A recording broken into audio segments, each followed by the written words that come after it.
पांड्यान बली पड़ा 50 वर्षर वृक्ष। ओडिशा रिपोर्टर रो fake news सत कथा है 5T सचिवों गस्त पूर्व चाकुंडा गछर किछि डाल चंछा जाइथिला जेउ गछ को 50 वर्षर बोली कुहा जाउछि ताहा संपूर्ण कपल कल्पित।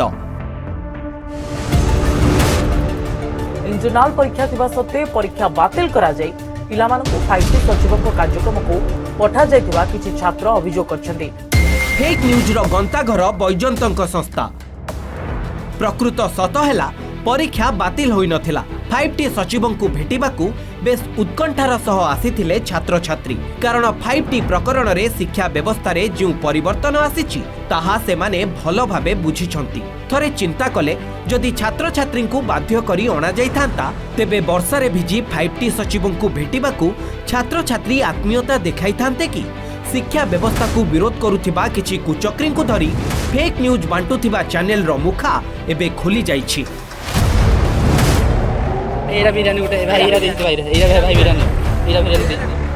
गोदी मीडिया साजिछि अर्गस।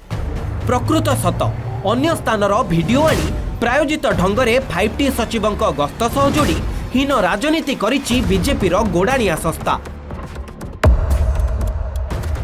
मुख्यमंत्री निर्देश क्रमे ओडिशार विकास प्रक्रिया को त्वरान्वित करी जनता समस्यार समाधान पाई जिल्लारू जिल्ला बुलुचंती 5T सचिव। बीजेपी और यार बचस्कर साजिथिबा गोदी मीडिया को ए सबु असह्य हेलाणी। ओडिशा विरोधी और विकास विरोधी मानसिकता देखाई विभ्रांति सृष्टि करिबारे लागिछंती।